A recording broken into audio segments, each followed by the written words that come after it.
माय माऊली नमस्कार. विविध कथासार ग्रंथातून आपण श्रीराम कथामृताचे अभिवाचन करत आहोत व ऐकत आहोत. लाभ घ्या, लाभ द्या माऊलीनं. बोला जय श्रीराम.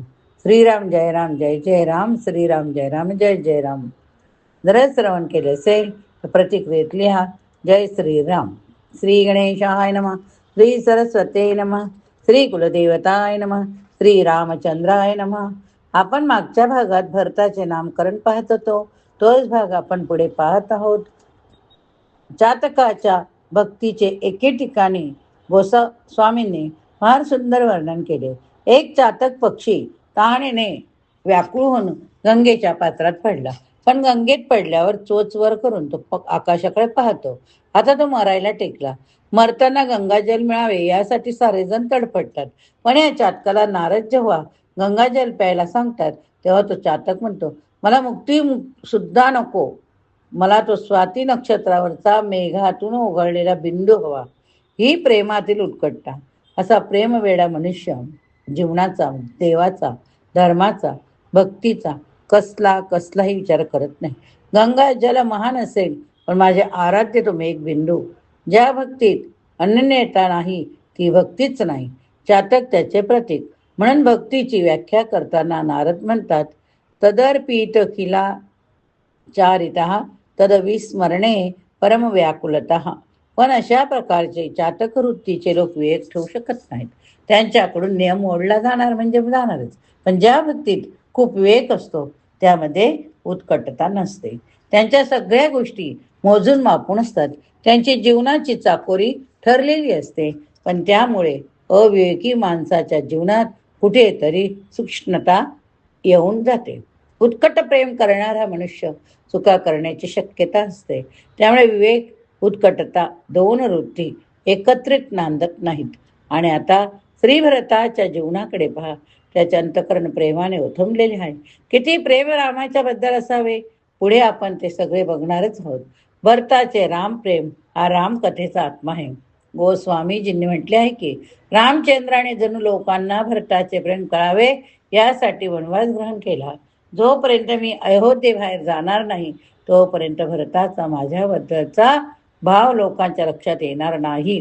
कारण भरताचे प्रेम किती उत्कट असले तरी ते मुकप्रेम आहे. सतत आय लव्ह यू म्हणत राहणे ही असली भरताची शैली नाही. खरे प्रेम नेहमी मुग्ध असते. जे प्रेम जीवावर येते ते प्रेमच नसते. प्रेम फक्त बघणे जाणते. प्रेम जेव्हा जेव्हा बोलते तेव्हा तेव्हा नेत्रातूनच बोलते. प्रेमाच्या गप्पा ह्या केवळ चटोर लोकांच्या असतात. खरा प्रेमी कधीही प्रेमाची गोष्ट बोलत नाही.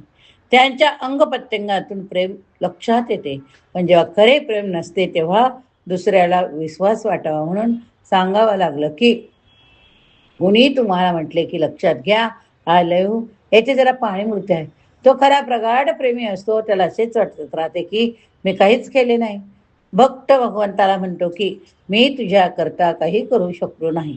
वस्तुता खऱ्या भक्ताने अवघे जीवन भगवंतासाठी वाहून टाकले असले. मी हे केलं, मी ते केलं, यात प्रेमाचे सौंदर्य नाही. प्रेमाचे सौंदर्य मुक्त देत आहे. भरताचे प्रेम लोकांना कळत नाही. लोकांना कळते ते फक्त लक्ष्मणाचे प्रेम. अवघे अयोध्या कांड ही भरताच्या रामावरील प्रेमाची दिव्य गाथा आहे. इतक्या उत्कटतेच्या प्रसंगी सुद्धा श्रीभरताचा विवेक सर्वथा जागृत आहे. भरताच्या मनाबद्दल रामाबद्दल उत्कट प्रेम आहे. पण देहाला नियमाचे सगळे काटेकोर बंधन आहे. मनावर प्रेमाचा पगडा आहे पण देहावर विवेकाचा ताबा आहे. मन चातकासारखे पण बुद्धी मात्र हंसासारखी. गोस्वामी काय म्हणतात, करी प्रेम निरंतर नेम लिये पदपंकज सेवत शुद्ध येते. मम माने सममानी निरादर आदर ही सब संत सुखी विचरंतमही. म्हणून भरताकडून कधीही नियमाचा भंग झालेला नाही. एक लक्षात असू द्या की जगातले महात्मे रामनामाचा जप करताना श्रीरामचंद्राचे ध्यान करतात. पण वनवासात असलेले श्रीराम रात्रंदिवस माझा भरत माझा भरत असा जप करतात. विवेकामुळे नियमाचा भंग नाही पण प्रेमात उत्कंठेची कमी नाही. असे दोन गोष्टीचे संमिलन फार फार अवघड. या ठिकाणी भक्तीची पूर्तता आहे. म्हणून आपल्या भावविश्वासामध्ये जर एखादी गोष्ट कमी पडत असेल किंवा एवढी भक्ती करून सुद्धा आपल्याला अनुभूती का प्राप्त होत नाही असे वाटत असेल तर त्या प्रत्येक व्यक्तीने भरताचे चरित्र अभ्यासाचे भरताच्या जीवनातील सगळी सूत्र समजावून घ्यावी. आपल्या जीवनाची भरताच्या जीवनाशी तुलना करून बघावे. भक्ती विश्वाचे संपूर्ण पोषण एका भरत चरित्राने होऊ शकते. गोस्वामी म्हणतात, विश्वभरण पोषण कर जोई ताकद नाम भरत असं होईल. आपण आता भरताचे नामकरण बघितले. आता आपण बघूया लक्ष्मणाचे नामकरण.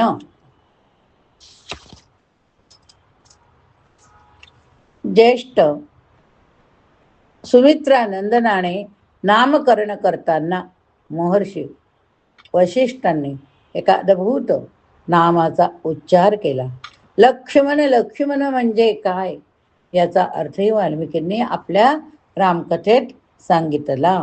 लक्ष्मीवान सह लक्ष्मण, ज्यांच्याकडे लक्ष्मी आहे तो लक्ष्मण, ज्यांच्याकडे लक्ष्मी आहे तो लक्ष्मण.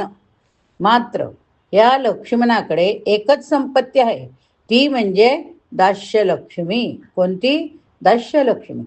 कैकर्य हीच लक्ष्मणाची संपत्ती. त्याने सोने नाणे गडगंज पैसा याची कधी कदर केली नाही. लक्ष्मी ह्या शब्दाचा अर्थ शोभा असा आहे. ज्याचे जीवन केवळ कैकर याने सुशोभित आहे, ज्याने आपल्या जीवनामध्ये एका रामाखेरीज अन्य कशाचेही चिंतन केले नाही. जो जो रामाला अनुकूल त्याला मी अनुकूल, जो जो रामाला प्रतिकूल मग तो कुणीही असो, माझी माता असो माझे पिता असो, ते माझे शत्रू, ही लक्ष्मणाची धारणा. रामचंद्र वनवासाला जाताना लक्ष्मण त्याचेवर निघाला, तेव्हा राम त्याला मातेची अनुमती द्यायला सांगतात. तर लक्ष्मण त्यांना म्हणतो, तूच माझी माता आणि तूच माझा पिता. माता रामोमत पिता रामचंद्र. रामांना वनवासात जावे लागले ते, आणि ते आपल्या वडिलांमुळे. हे जेव्हा लक्ष्मणाच्या लक्षात आले तेव्हा त्याने आपल्या वडिलांची देखील पर्वा केली नाही. तो स्पष्टपणे म्हणतो, बदनाम वदतामपि, बाबांना तुरुंगात टाका, त्यांच्यावर महाभियोग चालवा, वेळ पडल्यास त्यांना प्राणदंड द्या, पण अयोध्येच्या सिंहासनावर रामानेच बसले पाहिजे, ही लक्ष्मणाची धारणा. लक्ष्मण उग्र प्रकृती, एकेकाची एकेका वेळी वेगळी छटा असते. लक्ष्मण सगळे बेधडक बोलतात. लक्ष्मणाला रामाचे किती वेळ असावे. अहो, रामाबरोबर वनात जाताना त्याला आपल्या नवपरिणिता पत्नीला उर्मिलेला भेटून जावे एवढी सुद्धा शुद्ध नाही. काय जीवन झाले असे त्या उर्मिलेचे. तिला एकच खंत आहे, ते ठीक, ते गेले हे ठीक आहे, पण जाताना मला भेटले सुद्धा नाही. पण तो वेडा तरी काय करणार. पण कुठलीही भक्ती माणसाला वेड करते. देशभक्ती लोकांना वेडे नाही का करत. रामभक्तीने लक्ष्मणाला पुरते वेळ लावलेला आहे. त्याला रामाखेरीज काही कळत नाही. वाल्मिकी रामायणामध्ये लक्ष्मणाकरता एक सुंदर शब्द येतो, तो रामचंद्राचा बैश्वर प्राण. एक प्राण प्रभूच्या देहात, दुसरा प्राण लक्ष्मणाच्या देहात. हे शब्द अक्षरशः सत्य आहेत.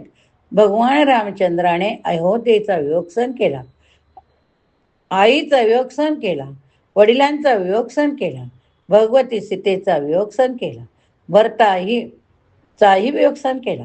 पण ज्यांचा वियोग भगवान रामचंद्रांना सहन करायला आला नाही अशी एकच व्यक्ती, ती म्हणजे लक्ष्मण. रामकथेच्या शेवटच्या सर्गामध्ये भगवंताला कर्तव्यबुद्धी म्हणून लक्ष्मणाला प्राणदंड द्यावा लागला. आश्चर्य गोष्ट ही आहे की अयोध्येच्या त्या दिव्य सिंहासनावर बसून न्याय करताना प्रभू म्हणाले, लक्ष्मण त्वाम विसर्जय. काय बोलले? लक्ष्मण त्वाम विसर्जय. प्रभूंना प्रणाम करून लक्ष्मण शरयू नदीत प्रवेश करण्याकरता निघून गेला. पण पुढे काय घडले ते ठाऊक आहे. भगवान श्रीराम सिंहासनावर उतरले. त्यांनी महर्षी वशिष्ठांना प्रणाम केला. सांगितले, गुरुदेव, सिंहासनावर बसून राजाने न्याय करायचा असतो, म्हणून मी तेथे बसून योग्य ते बोललो. पण माझ्याशिवाय लक्ष्मण कधी राहिला नाही, त्याच्याशिवाय मी कधी राहू शकत नाही. हे सिंहासन आता तुम्ही सांभाळा. राजा म्हणून मी न्याय केला, आता भाऊ म्हणून मी त्याच्या पाठोपाठ चाललो. लक्ष्मणा पाठोपाठ प्रभू रामचंद्राने शरयू नदीत प्रवेश केला. येथे रामकथा संपते. लक्ष्मणाने प्रभूंना कसे जिंकले असेल याचा विचार करा. सगळ्या जगाचे आधार प्रभू श्रीराम आहे. रामचंद्राचा आधार लक्ष्मण आहे. म्हणून वाल्मिकी रामायणात लक्ष्मणाकरता आणखी एक विशेषण येते. रामाची कीर्ती पताका. तुम्हा सगळ्यांना माहिती नाव. रामाची कीर्ती पताका म्हणजेच कोण? लक्ष्मण.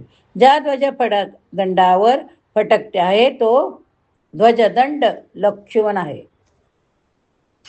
लक्ष्मण नसेल तर ती पताका फडकवणार कशी? लक्ष्मणाचा त्याग असा प्रकारचा आहे. म्हणून जीवनातील प्रत्येक कठोर कार्य भगवंताने लक्ष्मणाकडून करविले. जरा सीता त्यागाचा प्रसंग आठवा. लक्ष्मणाला ते मान्य नाही. लक्ष्मणाच्या जागी आजकालचा एखादा बुद्धिनिष्ठ असता तर म्हटलं असता, तुमचे सगळे ठीक आहे पण मला पटत नाही म्हणून मी ते करणार नाही. याला समर्पण म्हणत नाही. लक्ष्मणासारखे समर्पण नाही. त्याला पटो अथवा न पटो तो रामाचा आज्ञांकित सेवक आहे. रामायणातील आणखी एक प्रसंग आहे.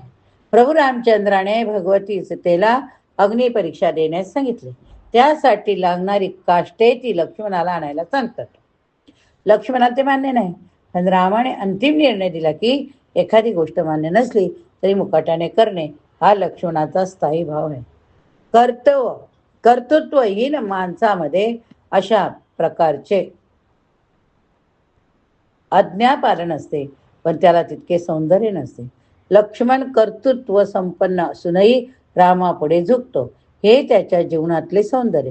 मला पटले तरच मी करीन हा एक बौद्धिक अहंकार असतो. त्यामध्ये माझी बुद्धी तुझ्या अकलेपेक्षा जास्त मोठी आहे हे अभिप्रेत असते. एखादी गोष्ट मला पटत नाही पण ज्या अर्थी ती रामदादा सांगतो त्या अर्थी ती योग्यच असणार. फक्त मला ते नीट कळत नाही. याला बौद्धिक नम्रता म्हणतात. लक्ष्मणामध्ये या बौद्धिक नम्रतेची पराकाष्ठा आहे. थोडे कर्तव्य असले तरी माणसाचा अहंकार जागा होतो. तो स्वतःला शहाणा समजू लागतो. पण एक गोष्ट लक्षात असू द्या की श्रेष्ठ लोकांना बुद्धीने जिंकले जाऊ शकत नाही.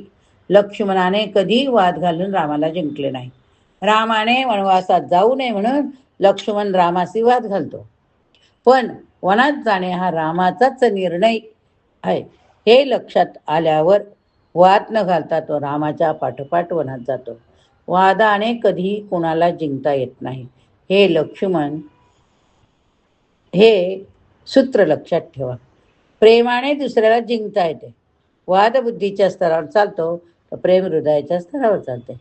लक्ष्मणाने प्रेमाने प्रभूंना जिंकले म्हणून त्याला पश्चात रामचंद्रांना त्याचा वियोग सहन होत नाही. आता बघूया आपण शत्रुघ्नाचे नामकरण. महर्षी वाल्मिकींनी सुमित्रेच्या दुसऱ्या बाळाला मांडीवर घेतले आणि चौथ्या नावाचा उच्चार केला शत्रुघ्न. सुमित्रे याचा अर्थ शत्रुघ्न याचा अर्थ जो शत्रूचा चक्काचूर करतो असा नव्हे तर ज्याच्या नुसत्या स्मरणाने शत्रू मरतात. तो गोस्वामी म्हणतात जाके सुमिरन ते रिपू नासा. येथे आपण जगाच्या बाजारातील गोष्टी करीत नाही आहोत.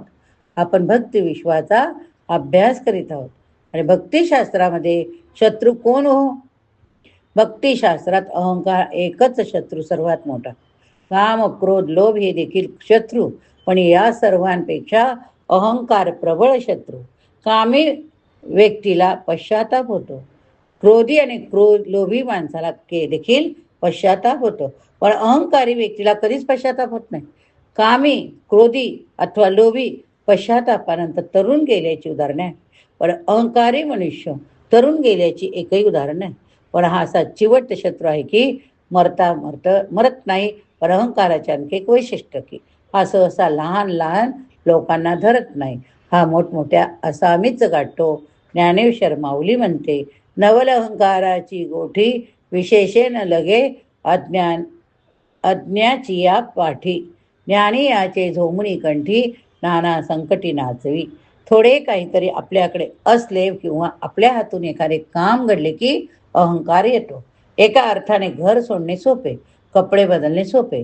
घर सोडले, मठात गेला, तेथे साधूचा पोशाख केला पण अहंकार टाकणं फार कठीण. घराचा अहंकार सुटतो तो मठाचा अहंकार येतो. पांढऱ्या कपड्याच्या जागी भगव्या कपड्याचा अहंकार येतो. सोन्याची चेन जाते आणि रुद्राक्षाच्या माळेचा अहंकार येतो. सगळे जाणे सोपे आहे, पण मीपणा जाणे कठीण. याबाबत आणखी एक गंमत आहे.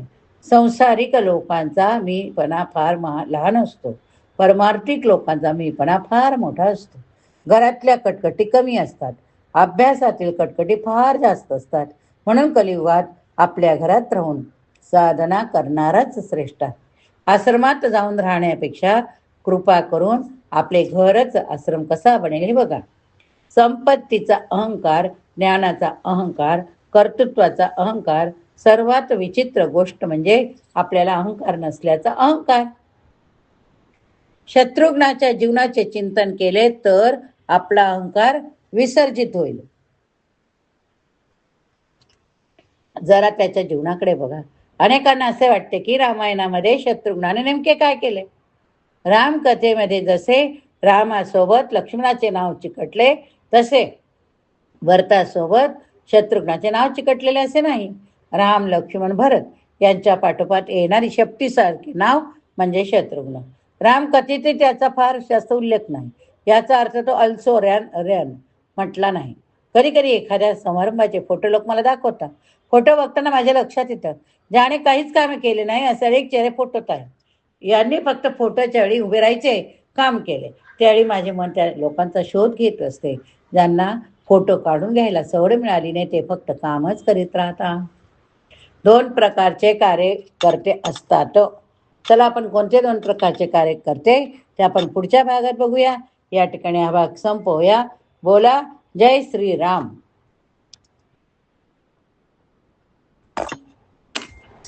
जर श्रवण केले असेल तर लिहा जय श्रीराम.